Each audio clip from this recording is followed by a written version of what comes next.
Naam, mtazamaji wa Star TV, karibu sana katika tanuru la mjadala. Kama ilivyoada, huwa mimi na wewe tunakutana siku na wakati kama huu.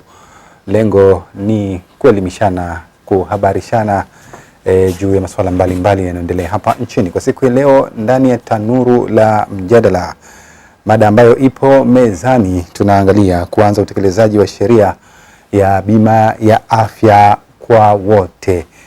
Tunafahamu fika kuna zile siku 100 Mheshimiwa Rais wa Jamhuri ya Muungano wa Tanzania Daktari Samia Suluhu Hassan, wakati akiwa mgombea, kwa maana akigombea nafasi hiyo ya urais, alitoa ahadi ndani ya siku 100 bima ya afya kwa wote itaanza. Sasa siku ya leo ninaye hapa Saidi Makora, huyu ni mratibu wa elimu kwa umma kutoka Wizara ya Afya. Atatusaidia mchakato huu umefikia wapi, sheria hii utekelezaji wake umeanza wapi na unaendeleaje? Mimi ni Athmani Mihula, nikusihi baki hapo mpaka tamati kipindi hiki kufahamu mengi zaidi yatakayojiri hapa katika tanuru la mjadala.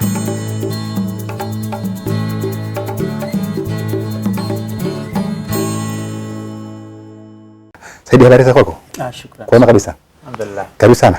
Asante sana. Vipi, naendeleaje huko Wizara ya Afya? Wizara ya Afya tunaendelea vizuri. Tunamshukuru Mwenyezi Mungu. Tunapambana mwaka mwingine 2026. Afya njema ndio swala la msingi na afya ndio mtaji wetu. Sawa, leo tunaangalia kuanza kwa utekelezaji wa sheria ya bima ya afya kwa wote. Lakini kuna mwingine anasikia tu hii bima ya afya kwa wote, bima ya afya kwa wote, lakini haelewi hasa ni kitu gani. Tuanzie hapa. Shukrani sana.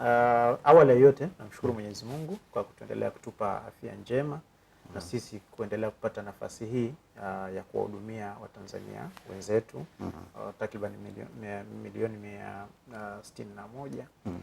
161. Lakini pia sisi kama sekta ya afya, kwa niaba ya Mheshimiwa Waziri wa Afya Mohamed Mchengerwa, sisi tunamshukuru Mheshimiwa Rais wa Jamhuri ya Muungano wa Tanzania Dr. Samia Suluhu Hassan kwa kuendelea kutupa kipaumbele sisi kama sekta ya afya. Tunajua Tanzania ina sekta nyingi, lakini kama ulivyotaja kwenye utangulizi wako, wakati Mheshimiwa Rais anazindua kampeni zake za ugombea kiti cha urais pale Kawe jijini Dar es Salaam, alitaja vipaumbele vyake. Lakini cha kupendeza sana, kati ya vipaumbele vitatu vya kwanza, vitatu vyote vilikuwa vina sekta ya afya. Na kipengele cha kwanza au kipaumbele cha kwanza ilikuwa ni kuhusu bima ya afya kwa wote, kwamba tunaenda kuanza utekelezaji wa sheria ya bima ya afya kwa wote. Niwakumbushe tu wananchi wenzangu ambao labda watakuwa wamesahau kidogo, mwaka 2023 Agosti, sheria ili waheshimiwa bunge walituridhia kutungwa kwa sheria ya bima ya afya kwa wote. Kwa hiyo na tunashukuru sheria ilitungwa ambayo itakuwa inajulikana kama sheria namba 13 ya mwaka 2023. Na mwaka uliofuata huo, mwaka 2024 Septemba, tulitunga kanuni, na kwa maana hiyo ikawa ndio tumeanza kutekeleza sheria ya bima ya afya kwa wote. Sasa ambaye anasikia kwa mara ya kwanza kwamba bima ya afya kwa wote ni nini, tofauti yake na hiki ambacho tunakiona sasa hivi mtaani, bima za afya. Mtu mwingine ukisema bima ya afya kwa wote, mtu atakuwa anajua NHIF. NHIF na hii tofauti yake ni nini? Au wengine wana kadi zao zile tunaziita CHF ambazo zinakatwa kwenye halmashauri na mikoa kule. Mtu anauliza hii ni nini? NHIF ni nini? Na hii kinachotajwa sasa hivi ni kitu gani? Ikumbuke tu kwenye utaratibu ule wa CHF, mfuko wa afya ya jamii, ulikuwa unajaribu kuangalia wananchi walio kwenye sekta ambayo sio rasmi au sekta binafsi, wakulima, wafugaji, mamantilie, bodaboda na watu wengine kwenye ambao wamejiajiri kwenye maeneo tofauti tofauti. Wakawa wanachangia kiwango ambacho kama 30 hivi, wanapata huduma kwenye maeneo yao yale kwenye halmashauri kule pamoja na mikoa. Mwanzo ilikuwa tumeanza kwenye halmashauri za wilaya. Ukitoka kwenye wilaya moja kwenda wilaya nyingine, hiyo kadi inakuwa haifanyi kazi. Ina maana tukawa tumeweka tumezifunga huduma. Watu hawezi kwa sababu ilivyo kawaida, leo unaweza ukawa wilaya hii, kesho huko kwa mjomba, au kesho umeenda kutafuta ajira mahali pengine. Sasa inakuwa ni changamoto kwenye staili ya namna hii. Lakini mwaka 2001 ndio ulianzishwa mfuko wa taifa wa bima ya afya, NHIF tunaiona sasa hivi. Ikawa ni kwa ajili tu ya wananchi ambao wameajiriwa kwenye mashirika ya umma, yameajiriwa serikalini na sekta nyingine. Kwa hiyo tunavyozungumza hiyo yote, tuna wananchi ambao hawazidi 15% ya Watanzania wote. Yaani ukihesabu watu 10, watu 2 tu ndio wenye bima ya afya.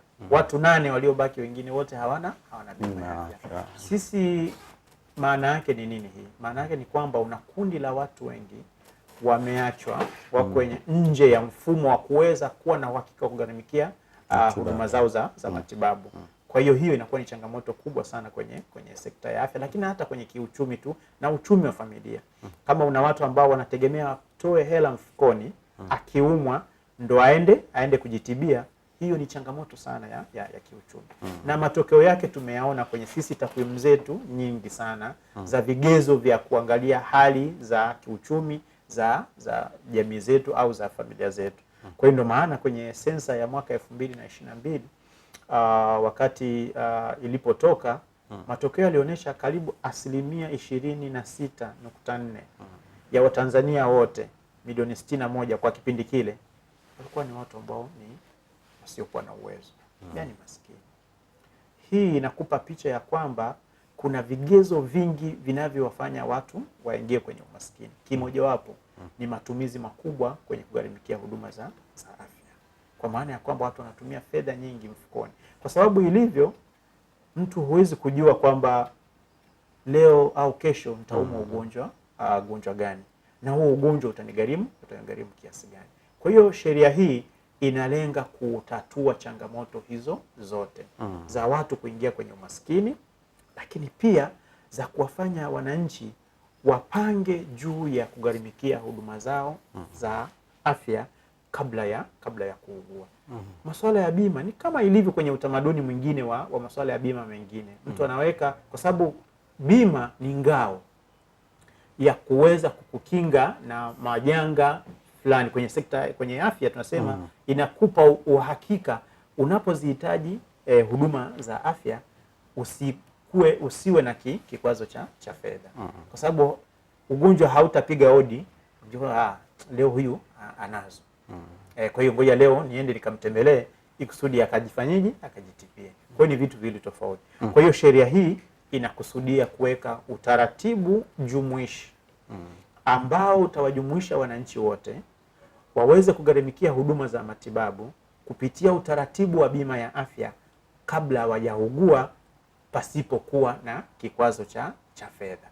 Hiyo ndo bima ya afya kwa wote.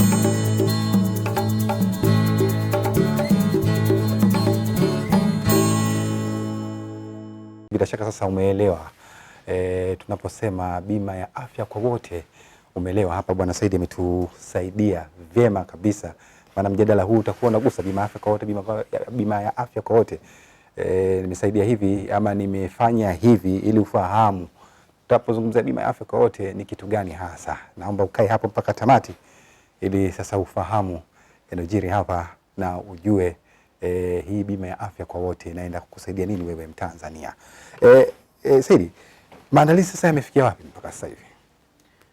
Tangia mwaka juzi Septemba, baada ya kuwa tumetunga kanuni kwa mujibu wa sheria hii. Sheria hii inajumuisha mambo kama 5 ya msingi kwenye sheria hii. Jambo la kwanza, inaweka msingi wa ulazima wa kila mwananchi kuwa na bima. Kwa hiyo ni lazima sasa. Ni lazima. Yani tofauti na sheria zilizopita. Mfano kama sheria ya mfuko wa afya ya jamii CHF, ambayo sasa sheria hii imeifuta sheria ile ya. Kwa hiyo hapata kuwepo na kitu kinaitwa CHF au mfuko wa afya ya jamii ambao wananchi huko vijijini wanaujua. Inaufuta. Kwa hiyo tunakuwa na utaratibu mwingine ambao sasa utasimamiwa na sheria hii mpya namba 13 ya mwaka 2023 kwa mara ya kwanza kwenye historia yetu kuwa na sheria ambayo ni jumuishi kwenye masuala ya bima ya afya. Ulazima wa kila mwananchi, kila mkazi, kila mgeni anayeingia Tanzania ni lazima awe na utaratibu wa kugharimikia huduma za matibabu anapozihitaji bila kikwazo cha fedha kupitia utaratibu wa bima ya afya, kwa maana ya kukata bima ya afya au awe na kadi ya bima ya afya. Hilo ni jambo la kwanza. Ni lazima Watanzania wote wanaonitazama sasa hivi, bima ya afya ni lazima kwa kila Mtanzania. Awe ni mgeni, awe ni mkaazi, awe ni raia wa Tanzania. Kwa kuwa yupo ndani ya Tanzania, lazima bima ya afya ni lazima. Sawa, kama tujaenda jambo la pili, nibaki hapo. Umesema sheria inasema kwamba ni lazima kwa kila Mtanzania ama anaishi Tanzania, awe Mtanzania ama mgeni, kuwa na bima ya afya. Kwa sikuwa nayo vipi? Hatopata huduma ama itakuwaje? Ama sheria imeelekeza nini? Kutakuwa na mambo mawili, makubwa mawili. Kuna kwenye wananchi wote watakuwa wanafahamu. Sasa hivi kuna kitu kinaitwa kitambulisho cha utaifa au raia. Maarufu NIDA. NIDA maarufu kama NIDA. Maana yake ni nini? NIDA imefungamanishwa na huduma nyingine. Ili uweze kuzipata huduma nyingine ni lazima uwe na NIDA. Huwezi kuwa na line ya simu mpaka uwe na nini? Uwe na NIDA. Huwezi kupata kitambulisho cheti cha kuzaliwa mpaka uwe na nini? Uwe na NIDA. Huwezi, huko ni kufungamanisha. Mfano ule sisi tulijaribu kuweka kama wakati tunaandaa mswada. Waheshimiwa wabunge hawakukubaliana na sisi. Kwa kuwa serikali ni sikivu na sisi tukakubaliana nao. Lakini tukawaomba kitu kimoja ambacho sasa kwenye sheria hii kimewekwa kama msingi ambao tunaufanya. Na mimi nafurahi kuwa sehemu ya utekelezaji wa maelekezo hayo ya waheshimiwa wabunge na serikali yetu kupitia sisi sekta ya afya, kwamba jambo hili la bima ya afya kwa wote ni jipya kwenye nchi yetu. Ni swala ambalo ni geni kwenye masikio ya watu. Ni swala linalogusa kila familia, kila jamii, kila mwananchi, kila mgeni. Sasa tuna wajibu kama serikali kuwaelimisha wananchi wote, waelimike, waelewe, washawishike, wajiunge kwa hiari. Lakini tukawaomba waheshimiwa wabunge, sisi kwenye utaratibu huu, ukiliacha jambo bila kuliwekea, tumeweka utaratibu, lakini lazima uweke vigezo na mwongozo na muda wa kulitekeleza. Tukakubaliana kwamba tutafanya kazi hii ya kuelimisha wananchi kwa kipindi cha miaka mitatu. Kwa hiyo kwenye sheria inasema baada ya miaka mitatu ya kuanza usajili wa wananchi kwenye mfumo wa bima ya afya kwa wote, baada ya miaka mitatu ya elimu, ushawishi, uelewa na uragabishi kwenye maeneo yote mpaka kwenye kitongoji pale, baada ya miaka mitatu, sheria imeweka tu kifungu cha 5 kwamba atakayeamua kufanya hajasikia, hajaona umuhimu, hajachukua hatua ya kujiunga, tutamtoza faini. Waziri anaweza, uzuri imeweka vizuri kwamba waziri anaweza kumtoza faini yule atakayekuja kujiunga baada ya miaka mitatu kupita tangia tumeanza usajili. Huo ndio lazima ambao upo. Lakini kitu kingine ambacho kitakuwa ni lazima kitakuja chenyewe kwenye mfumo huu wa bima ya afya kwa wote, maana yake tunaenda kuondoa utaratibu wa kutoa fedha mfukoni kwenda kwenye kituo cha afya ukalipia huduma.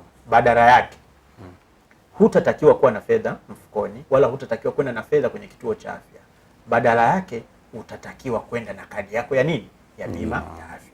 Kwa hiyo kituo chenyewe mfumo utakuondoa, kwa sababu hatutakuwa tumeweka mfumo wa aina yoyote kwa kupokea fedha taslimu kwenye nini? Kwenye kituo cha afya. Nenda dirisha lile, unaona kwenye vituo vingi, kalipie control number, peleka control number, nenda kalipie, alafu uje na receipt. Utaratibu huo baada ya miaka mitatu utakuwa utaratibu hatuna.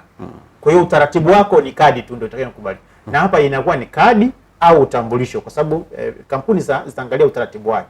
Lakini sisi ikumbuke tu kwamba mwananchi ukitakiwa kwenda kwenye kituo cha afya unapopata changamoto ya kiafya, utakachoenda nacho kwenye kituo cha afya sio hela. Unaenda na nini? Unaenda na kadi. Hiyo ndio lazima sasa unapokuja. Sawa. Mambo tu maeneo mawili. Hatuna sheria ya mgambo au askari kwenda kumgongea mtu kwamba tuoneshe nani au kwenye ukaguzi unaenda kwenye nini? Hapana. Tulionayo ni hayo maeneo mawili ya elimu, kuelimika, kushawishika, kuona umuhimu wa bima ya afya ukajiunge kwenye kipindi cha miaka mitatu. Ikipita sisi ukienda kujisajili kwa mara ya kwanza baada ya miaka mitatu na tukaona wewe ulikuwepo, wewe ni mtu ambaye ulitakiwa uwe umejisajili kwa miaka mitatu iliyopita, ukilipa kiwango ambacho kitakuwa kimeweka ambacho tutakitaja baadaye, utatakiwa kulipa faini ya 10% ya kiwango cha mchango ambao unatakiwa kuchangia. Ndani ya hiyo miaka mitatu inaanzia hiyo kuhesabika lini? Mwaka huu 2026 tunapoanza usajili.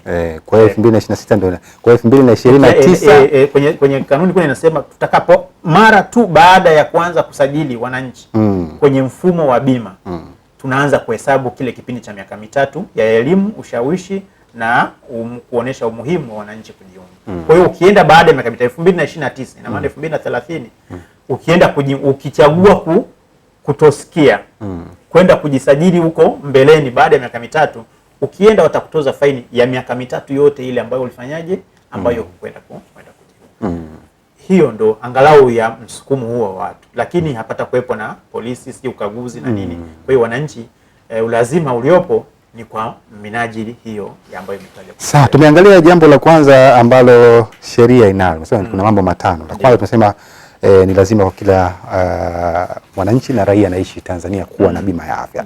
Jambo la pili ni lipi? Jambo la pili ni utambuzi wa wananchi wasiokuwa na uwezo. Kama nilivyotaja kwenye utangulizi wangu kwamba sheria hii tunasema ni mfumo ambao unajumuisha wananchi wote, wenye uwezo, wasiokuwa na uwezo, wenye ajira, wasiokuwa na ajira, yani watu wote walioko, yani kwa rika zote na hali zote, wa mjini, wa kijijini, kwamba ni lazima wawe na bima ya afya ili waweze kupata huduma za matibabu kwenye vituo vya afya.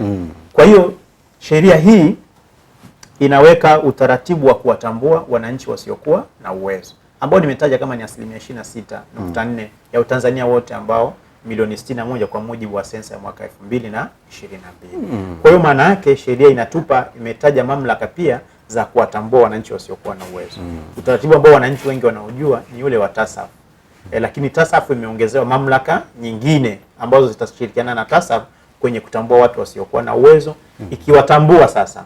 Kwa hiyo ule utaratibu wa wananchi waliokuwa wanasema mimi sina uwezo, kwa hiyo nikienda kwenye kituo cha afya naenda na barua ya serikali za mtaa, alafu napita kwenye dirisha la ustawi wa jamii waweze kujaza fomu kuonesha kama mimi sina uwezo kusudi nikatibiwe bure. Huo usumbufu ndio unaenda kuondoka.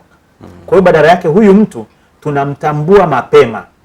Kila mwaka na yeye anakuwa na kadi yake. Akiumwa muda wowote aweze kwenda kwenye kituo cha afya na kuondoa huu mlolongo kwamba njoo na barua ya serikali za mtaa, pita kwenye kituo kwa dirisha la afisa ustawi wa jamii, aweze kujazisha fomu, ajue maelezo kwamba wewe ni maskini au sio maskini. Badala yake tunakuwa na jina lake mapema ambalo linatambuliwa na hizi mamlaka nilizozitaja, ofisi ya Rais TASAF, lakini ofisi ya Waziri Mkuu TAMISEMI, Wizara ya Maendeleo ya Jamii, wanawake na makundi maalum, lakini ofisi ya Waziri Mkuu inashughulikia masuala ya walemavu, na serikali za tawala za mikoa na serikali za mitaa, za halmashauri zote zinazohusika na vyombo vingine ambavyo viko kwenye halmashauri pale, wanafanya mchakato wa kuwatambua watu, wanaita orodha. Tunapoongea mpaka sasa hivi kwa mujibu wa sensa ya 2022 tuna kaya za watu wasiokuwa na uwezo zipatazo milioni 3,917 hivi. Sasa kati ya hizo tunaanza, kwa kuwa tunaanza usajili mwaka huu, tunaanza kwa sababu Mheshimiwa Rais ulisikia anasema tutaanza kwa majaribio. Majaribio kwa maana tunaanza kwa awamu ya makundi, kwa makundi tunaingiza watu wote. Kaya hizo milioni 3 tutaanza na 900,000 na 31. Kwa hiyo kaya 900,000 na 31 tayari zimeshatambuliwa, na hizo majina yao sasa yanaletwa Wizara ya Afya. Sisi Wizara ya Afya tunapeleka Wizara ya Fedha. Wizara ya Fedha inatutengea fedha kupitia mfuko maalum, ambao sasa ni jambo la tatu ambao sasa ninaenda kulitaja, ya fedha za kuanzishwa kwa mfuko maalum na vyanzo vya kugharimikia watu wasiokuwa na uwezo na makundi mengine ambayo nitayataja. Kwa hiyo eneo la tatu ni kuwepo kwa mfuko kwanza ya utambuzi wa vyanzo vya kugharimikia watu wasiokuwa na uwezo na kuanzishwa kwa mfuko maalum utakaokusanya fedha za kugharimikia watu wasio na uwezo. Hilo ni jambo la tatu kwenye sheria hii na ni la msingi mno, kwa sababu linaenda kuondoa zile changamoto ambazo nilikuwa nasema za watu ambao hawana uwezo kuhangaika kupita siku ya serikali za mitaa kupata barua ndo aweze kutibiwa. Hata kama anatibiwa kwa msamaha, sasa tumjue mapema, tumpe kadi yake, anapopata changamoto ya kiafya aende kwenye kituo cha afya aweze kupata huduma. Kwa hiyo ni swala la tatu la msingi ambalo limezingatiwa kwenye sheria hii. Kitu cha tatu cha nne, sheria hii inaweka mfumo wa usimamizi na udhibiti wa bima ya afya. Kwa maana mwanzo bima ya afya ilikuwa haina msimamizi, tofauti na bima nyingine za magari na nyingine zilikuwa zinasimamiwa na mamlaka ya udhibiti wa huduma za bima nchini, yani TIRA. Kwa sasa bima ya afya pia inasimamiwa na mamlaka ya udhibiti wa huduma za bima nchini ambayo ni TIRA. Kwa hiyo sheria inaitambua mamlaka ya TIRA kama msimamizi wa udhibiti wa huduma za bima ya afya hapa nchini. Kwa hiyo tuna uhakika malalamiko yaliyokuwepo, kwa sababu nakumbuka kuna kipindi fulani kulikuwa kampuni hapa zinashughulika masuala ya bima ya afya zilifilisika na wananchi wakawa hawajui wao watu wako wapi, wakatokomea. Sasa kuondoa hizo changamoto, mifuko yote za bima ikiwemo bima ya afya ikiwemo NHIF zitasimamiwa na mamlaka ya udhibiti wa huduma za bima nchini, yani TIRA. Lakini swala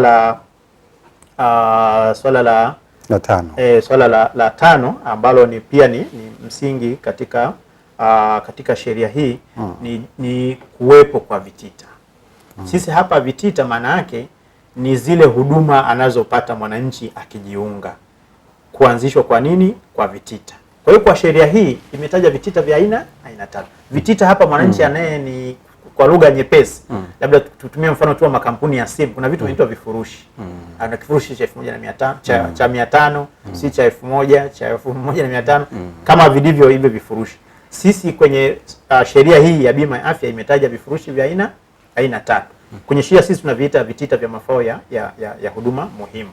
Sasa kitita cha kwanza kinaitwa kitita cha mafao ya bima ya afya kwa wote, au maana yake kifurushi cha bima ya afya kwa wote. Sheria inakitaja hiki kifurushi kama ndo haki ya msingi ya kila mwananchi au mkazi au mgeni kwenye Jamhuri hii ya Muungano wa Tanzania atakayeamua kujiunga kwenye. Sisi limradi unasema hiki ndo kiwango cha ambacho ni cha lazima kwa wote. Yaani kusudi wewe kuwa binadamu kwamba umepata changamoto yote ya kiafya, tuna imani changamoto yote ya kiafya utakayokuwa nayo ile ambayo ni muhimu itakuwa kwenye kiwango hiki. Kwa hiyo inaanzisha hicho kitita cha afya. Tunasema kitakuwa ni haki ya kila mtu, kitapatikana sehemu zote, kwa maana kuanzia kwenye ngazi ya zahanati mpaka hospitali ya rufaa ya taifa yoyote, inaweza ikawa Muhimbili au hospitali nyingine yoyote ambayo inatambulika kama ni hospitali ya taifa. Lakini pia kitatolewa na mfuko wa taifa wa bima ya afya, yani NHIF. Na kampuni nyingine za bima yani kitatolewa kwenye vituo vyote vya afya vya umma na vya binafsi vile ambavyo vimeingia mkataba na kampuni za bima zilizojisajili kutoa bima za afya. Lakini kwa NHIF kitatolewa kwenye vituo vyote vilivyoingia mkataba na NHIF.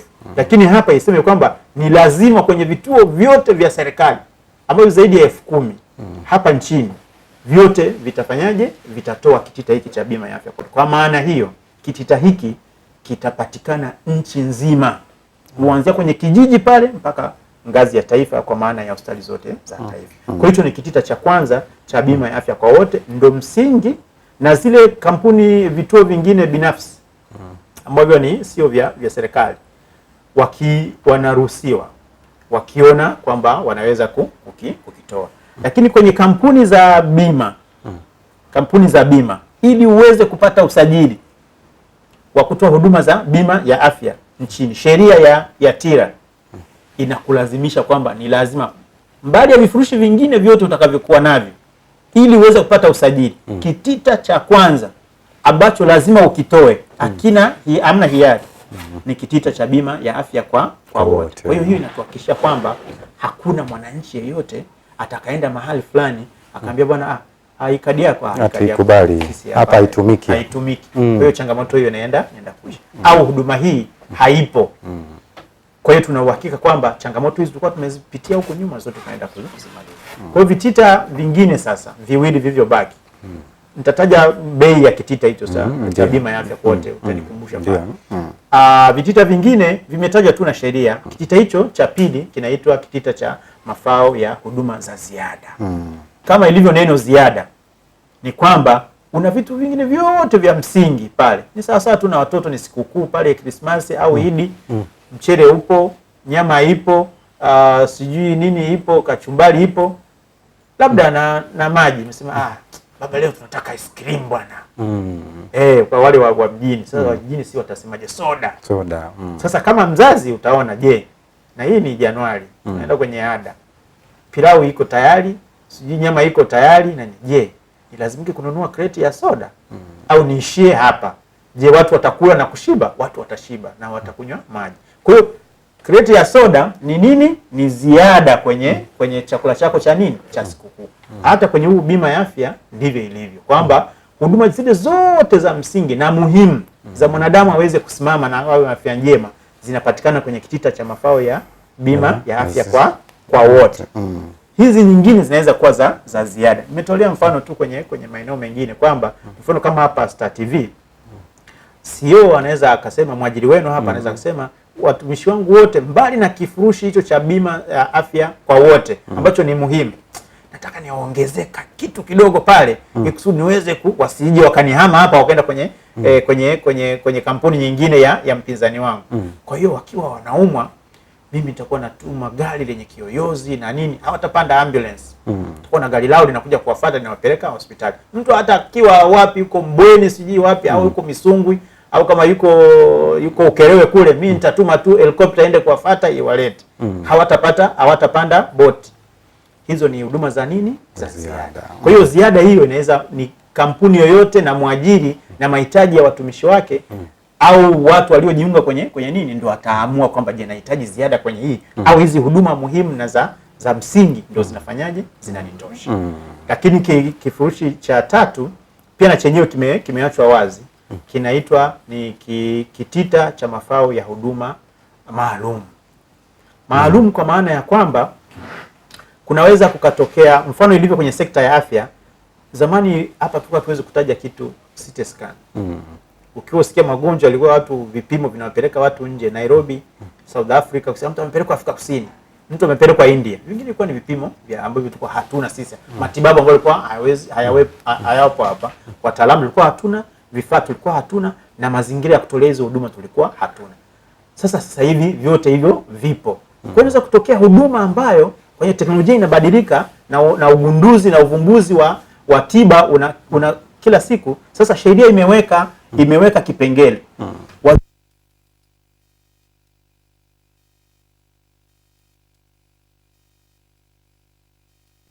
ipo, lakini inatakiwa iwekwe utaratibu wa jinsi ya kuipata. Ataanzisha kitita cha mafao ya huduma maalum. Kwa hiyo hicho sasa kitategemea na hali ya wakati huo itakayokuwepo wakati wa utekelezaji wa sheria hii. Kwa hiyo tunapozungumza hapa, ujumbe ambao tuende nao kwa sheria hii, tunachoenda nacho sasa, tunachotembea nacho ni kitita cha mafao ya bima ya afya kwa wote. Kwa hiyo hivyo ndio vitakuwa vifurushi vitatu muhimu kwenye hii sheria.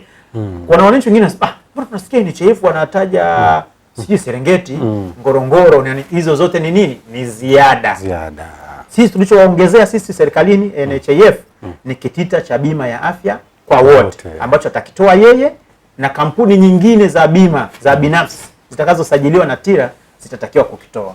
Kitatolewa kwenye vituo vyote vya serikali na vituo vile vingine vya binafsi vitakavyo kuwa tayari kutoa kitita hicho kupitia kwenye utakavyokuwa umeingia mkataba na vituo hivyo.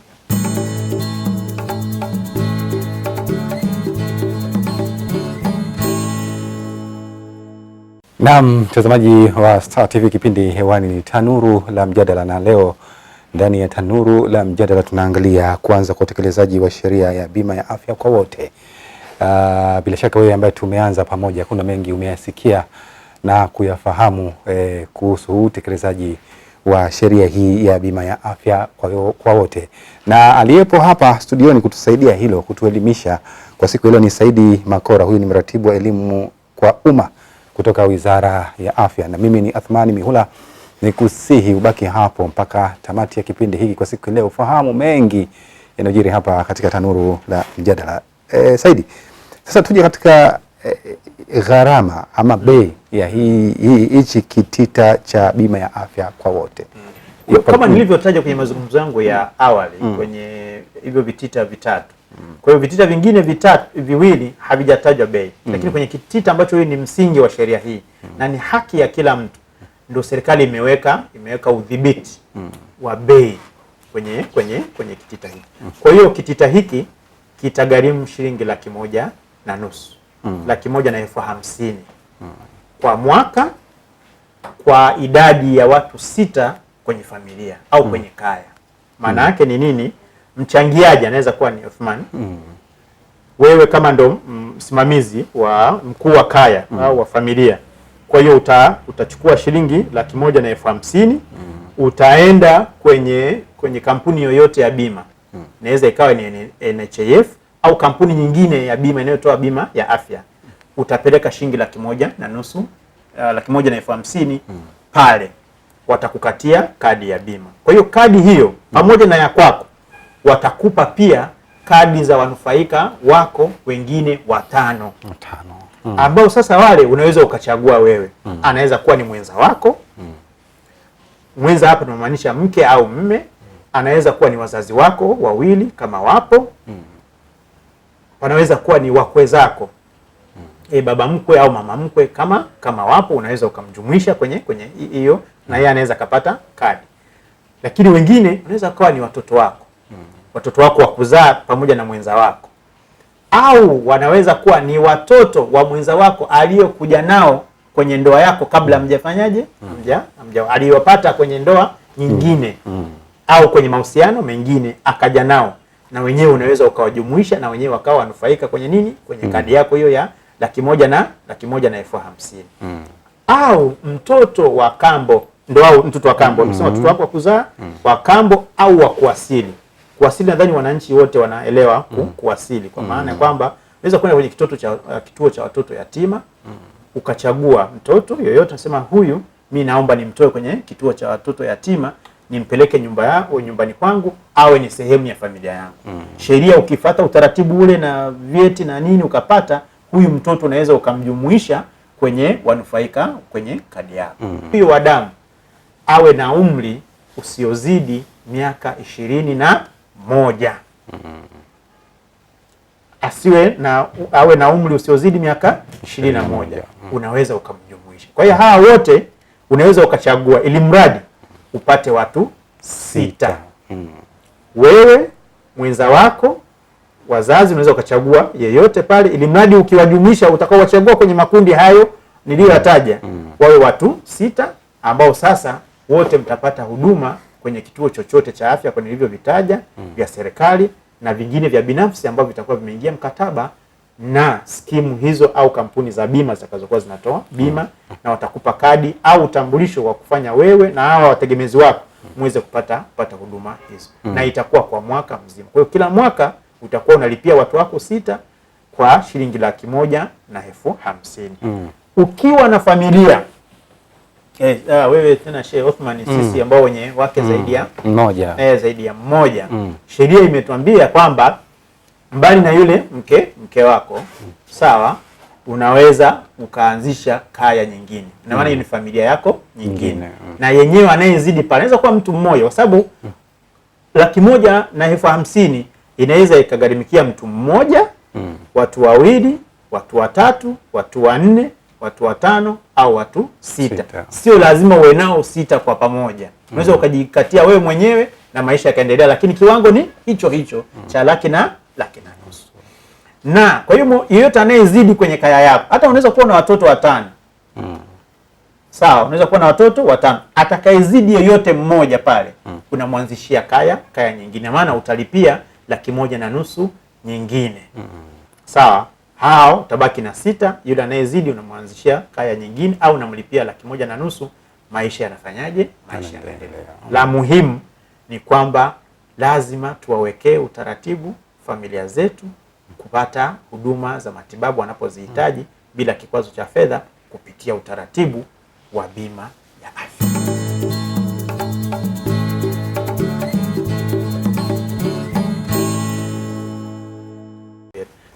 Mara nyingi mimi kama mratibu wa elimu ninapozungumza hivi wengine wanasema unajua serikali bwana wanasifia tu.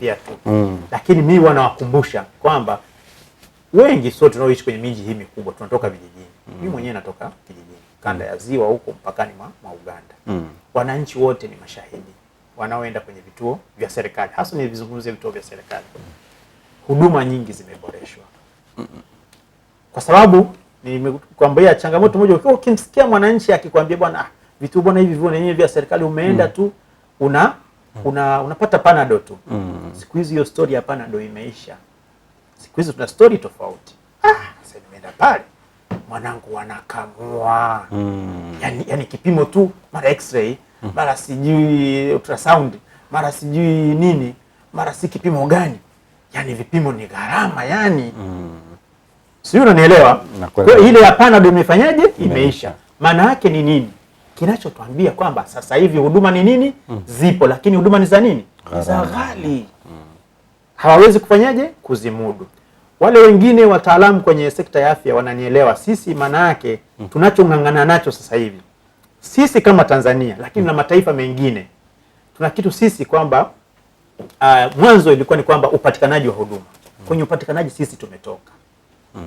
Upatikanaji wa huduma sio nini? Sio tatizo. Tulikuwa na kitu kinaitwa kwenye hizi itifaki za kimataifa wanasema kuzifikia huduma.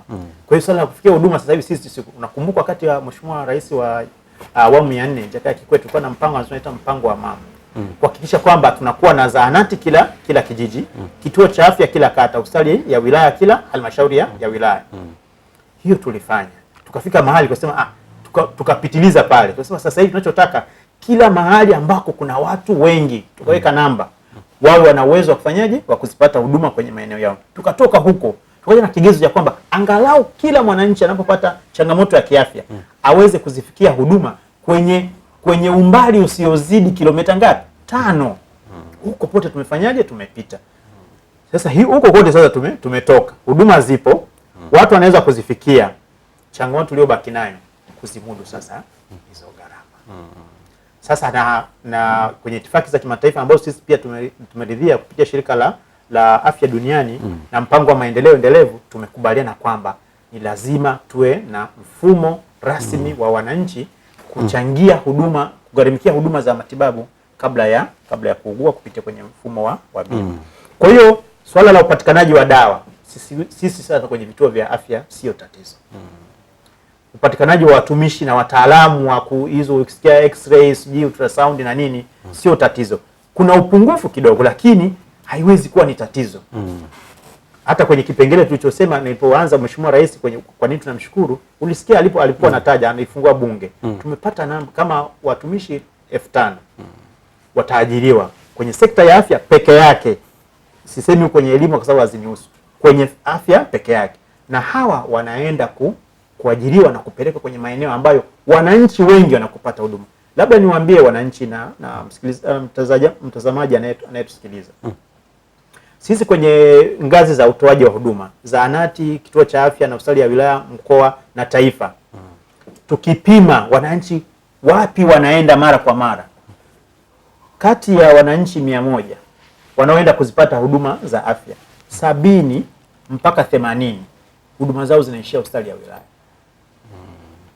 Kwa hiyo sisi tuna asilimia kama 20 ndio tunahangaika nazo huko juu. Na huko sasa kwenye afya ya msingi, sisi tunaita zahanati mpaka wilaya tunasema ni afya ya msingi. Huku nyingine ni rufaa, huduma kubwa. Kwa hiyo asilimia 80 wote 70 mpaka 80 wanaishia huku chini. Na huko ndo serikali imeweka uwekezaji mkubwa. Kwa hiyo wenzangu na mimi mwananchi ambao wako kijijini, usijasema huyu jamaa amekaa studio pale na mimi natoka huko kijijini, vituo vya afya tunavitembelea kila siku. Kwa hiyo maboresho hayo ndiyo yanayotupa nguvu sisi kujua kwamba sasa huduma zipo, zimeboreshwa, zinapatikana, wananchi hawawezi kufanyaje, hawawezi kuzimudu kwa sababu ya nini? Ya gharama. Ni kipindi muhimu kila mwananchi kukata bima ya afya. Na uzuri sasa, kitu cha muhimu sana hapa ndio utaona kwamba serikali inafanya. Nitolee mfano tu wa mwananchi yeyote ambaye kwenye familia wana mgonjwa wa figo. Wana mgonjwa wa nini? Wa figo. Na sasa hivi huduma ya kusafisha figo inapatikana mpaka kwenye mkoa. Zamani walikuwa tunawaleta kwenye hospitali za rufaa huko.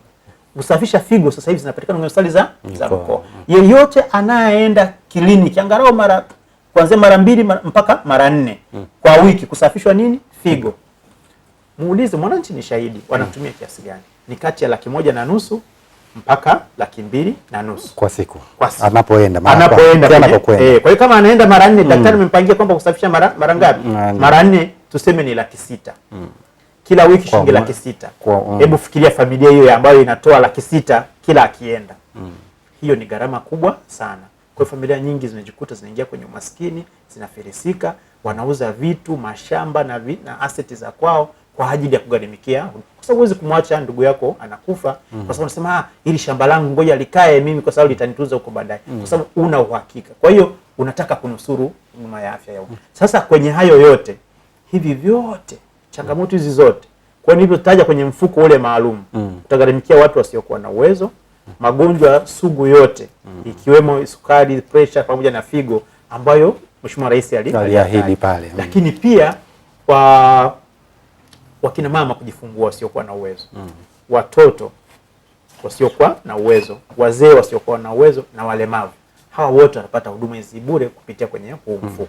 Lakini kitu kingine kizuri, wananchi magonjwa yote ya mlipuko. Siji tupata COVID kipindi fulani hapa, tukapata Marburg na Ebola labda kwenye maeneo mengine. Kwa hiyo hizi changamoto zote za magonjwa yote haya ya mlipuko zitagharimikiwa na serikali kupitia kwenye mfuko maalum. Tunachowaomba sasa wananchi wajiandae, yajayo yanafurahisha, wajisajili kwenye utaratibu wa bima ya afya, waweze kuzipata huduma za afya zilizoboreshwa kwenye vituo vyetu, ambapo sisi tuna uhakika changamoto zile zote zilizokuwa zinawakatisha tamaa, serikali imezifanyia kazi na wenyewe ni mashahidi kwenye vituo vyetu. Sasa hivi masuala ya kujifungua, mfano kwenye huduma za upasuaji, walisema wananchi wanajua siza mpasua mtoto, mpasua mama kutoa mtoto tumboni, zinafanyika kwenye vituo vya afya na wataalamu hapo wanafanya. Wakina mama hawalazimiki tena kusafiri umbali mrefu kwenda kwenye hospitali za wilaya za mikoa kwa ajili ya huduma zinapatikana. Kwa hiyo ili tuweze kuzimudu hizi gharama za matibabu, ni lazima tuwe na bima ya nini? Bima ya afya. Na ukiangalia sasa bima ya afya kwa wote, kifurushi cha bima ya afya kwa wote kinagharimu 150,000. Lakini idadi ya huduma zilizopo mle ni karibu 372. Hii CT scan ipo, maana ndio kipimo kikubwa. Yaani hivyo vyote vitapatikana kulingana na mahitaji ya mgonjwa ya kituo alichoenda. Yule ambaye hana uwezo, serikali yenyewe ndio inafanyaje? Nayo gharimikia. Yule ambaye ana uwezo atagharimikia, na kwenye kitita chake kile huduma atazipata kadiri ya rufaa ambayo atakuwa amepewa. Lakini tuna uhakika kwa kuwa 80% yote huduma zao zote, CT scan, X-ray, ultrasound na huduma nyingine na dawa watazipata kwenye maeneo yao kule. Na tunasema mtu yote anaweza akachagua. Zahanati mpaka kwenye hospitali ya wilaya anaweza akachagua kwenda atakavyotaka. Kwenye hospitali ya mkoa kwenda huko mbele, huko utaratibu wa rufaa utafanyaje? Utatumika. Madaktari wataona kwamba je, wewe unahitaji kuhudumiwa hapa au huduma yako iko sehemu fulani kulingana na hiki kifurushi kama kilivyowekwa. Kwa sababu hiyo ndo bima ya afya kwa wote. Lakini ukiangalia, wengine walikuwa wananiuliza, nilikuwa nimetolea mfano huo watu wa familia yenye figo, nasema sisi kama tunalipa 100,000, tunalipa 600,000 kwa wiki. Hivi serikali inafanyaje kusudi kulipa 1,500,000 huduma hizi 372 kwa mwaka na kwa watu 6? Maana yake ni nini? Sisi tunaweka ile utaratibu wananchi kujua kwamba na sisi kwenye hili, licha ya serikali kwamba ndio inabeba mzigo mkubwa, karibu 90%, 10% ndio kama ndio tunaiacha. Kwa nini? Kwa wananchi. Huduma ni nyingi, kiasi tunacholipia ni kidogo, lakini matibabu tunayopata ni mengi sana. Na hivyo ni kwamba serikali ndiyo inayoendelea kubeba huu mzigo wote. Tunachotaka wananchi pia wachukue jukumu lao la kuacha kwamba kwa sababu afya yako ndio mtaji Bwana Saidi, kwa namna nilivyokuelewa, bima ya afya kwa wote 1,500,000 kwa watu 6 kwa mwaka, na huduma nasema takriban 300 na hivi hapo 70 na ngapi. Huoni kwamba bima hii inawahakikishia Watanzania kupata huduma ya afya katika vituo vya serikali tu peke yake? Maana vituo vya binafsi 1,500,000, yaani utaratibu upoje? Mimi sijaelewa binafsi, kwa sababu vile binafsi sehemu nyingine mtu kama unasema mtu anachagua nipo hapa Kinondoni, bwana hapa kuna hospitali hapa ipo karibu ya mimi binafsi, nataka niende pale. Kwa hii 1,500,000 au utaratibu upoje kwa vituo hivi binafsi? Binafsi vimepewa hiari kama hivyo kwenye wananchi wengine ambao nimesema kama sio maskini, kama hujaajiriwa kwenye sekta ya umma au kwenye mashirika binafsi ambayo kwenye sheria kule inataja kampuni binafsi ambazo serikali pia ina hisa kuanzia 30%, wale watajiunga kupitia kwenye mfuko wa taifa ya bima ya afya. Na maana hao wote watajisajili kwenye bima kwenye mfuko wa taifa wa bima ya afya. Wananchi wengine walio kiwango hichi 1,500,000 na utaratibu mwingine wanao, kwa sababu kule sisi serikalini sisi tunachoangalia ni asilimia, hatuangalii kiwango.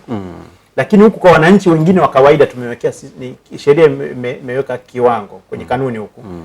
Huku kwa wananchi wa kawaida tumeweka kiwango, huku serikalini tumeweka 6%. Ambapo mwajiri analipa 3% na wewe unakatwa 3%, jumla ni 6%.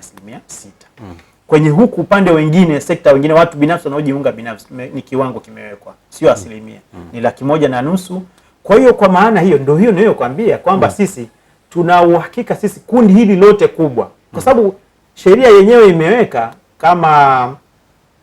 kama imeweka ushindani. Jambo zuri jingine kwenye sheria hii, imeweka utaratibu wa ushindani. Sisi 1,500,000 kwa sababu sisi serikali ndio tunajua hali za watu wetu. Kwa sababu serikali sisi hatufanyi biashara. Tunachoangalia ni hali za watu wetu. Kwa hiyo mtu vituo vya au wanaofanya biashara wakiona 1,500,000 kama haiwatoshelezi, sisi uhakika tulionao huduma zote na zaidi ya zinazopatikana kwenye vituo binafsi zote zinapatikana kwenye vituo vya serikali. Tunapozungumzia kwenye vituo vyote 10,000 na 6 vyote vya kutolea huduma, karibu 9,000 vyote ni vya umma. Kwa hiyo sisi kama ingekuwa kwenye mitandao mingine ya simu, utasikia sisi tumeenea nchi nzima.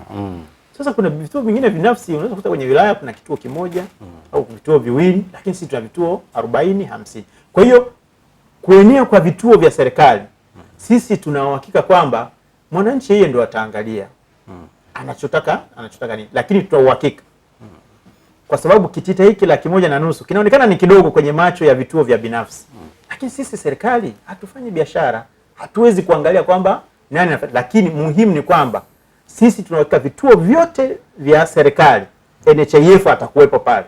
Kwa hiyo wananchi wote, sisi hata mimi hapa napigia chapuo tu kampuni yetu ya bima ya afya ambayo ni mfuko wa taifa wa bima ya afya NHIF, ndio watu wakajisajili kule. Sasa mtu mwingine atasema kama yeye ana matashi yake na kampuni fulani ya X ya bima, ni yeye tu, ili mradi kwamba ni lazima kampuni hiyo iingie mkataba na kituo fulani kwa sababu inachoangalia kampuni za bima zinaangalia wapi kuna wateja wengi. Kwa na wenyewe watalazimika hivyo, lakini pia sheria inawalazimu wawe mahali ambako huduma wanaweza, vituo vya kutosha waweka. Nadhani ukimuita mtu wa TIRA siku nyingine hapa atakuja kueleza jinsi ambavyo sheria inavyotaka ili tuweze kujisajili, ni vigezo gani ambavyo unatakiwa ili tuweze kupewa usajili wa kutoa bima ya afya. Sasa wananchi wajiandae na nini wakati tupo katika mchakato wa usajili kuelekea kwenye usajili kwa wote? Nakushukuru sana kwa swali hilo. Ina maana kilichopo mbele yetu sasa hivi ni wananchi wajiandae, kwa maana ya kuandaa 1,50,000 yao kaya ya watu 6 kwa mwaka kwa ajili ya kujisajili kupitia kwenye utaratibu ambao kampuni binafsi zitatoa utaratibu wao. lakini na mfuko wa taifa wa bima ya afya watatoa utaratibu jinsi ya kujisajili. Lakini ninachokijua ni kwamba NHIF wamesambaa maeneo yote nchini, wana vituo kwenye halmashauri za wilaya zote huko, lakini taarifa nilionayo wanaenda pia kutumia mawakala wa kampuni za simu. Kama unavyoona hao mawakala wanapita kwenye nyumba kwa nyumba mtaani, kwenye mtaa na kwenye vibanda vile, tunasajili line, tunasajili sijui nini, tunakuunganisha sijui na kitu gani. Pia mawakala hao watakuwa wanatumika kwenye kufanyaje, kwenye kusajili wananchi. Kwa mwananchi anayenisikiliza sasa hivi au anatutazama yuko kijijini, huko kijiji kinavyo vijiji vya kwetu huko Mrongo huko Karagwe, NHIF watakufikia mahali huko ulipo. Lakini pia utaratibu wa teknolojia utatumika. Kwa hiyo unaweza ukaingia kwenye simu hizi simu janja, anaweza kaingia kwenye mfumo wa NHIF akajisajili yeye mwenyewe bila kutakiwa kwenda kusafiri kwenda mahali popote. Lakini mawakala wa hizi makampuni ya simu watatoa utaratibu kama ilivyo, mtu anaweza ukajisajili tu kupitia kwenye simu yako. Kwa wananchi sasa hivi kwenye mwezi huu Januari, nadhani Mheshimiwa Waziri mwenye dhamana ya afya Mheshimiwa Mohamed Mchengerwa atatoa tarehe ya lini tunaanza usajili. Lakini ndani ya mwezi huu wa Januari. Kwa hiyo mwananchi akae mkao wa kula. Anaye 1,150,000 tu. 1,150,000 yako. Watu 6 na namba ya NIDA muhimu. Na namba sasa, huo ni utaratibu ambao watausema ambako nadhani lakini huenda ikawa ni kigezo, lakini nadhani wenyewe wataweka utaratibu NHIF. Itabidi mualike pia waje waseme tarehe ya sasa hivi mpaka tutatafuta TIRA, tutatafuta na NHIF na wengine kampuni nyingine za bima binafsi waweze kueleza utaratibu ambao watatumia kuwasajili wananchi, ili mradi kwamba yajayo yanafurahisha wananchi. Wajiandae 1,150,000 watu 6 kwa mwaka wanapata ngao ya jamii yako, jinsi ya kupata huduma za matibabu bila kikwazo cha fedha kabla ya kuugua. Mimi nikushukuru sana.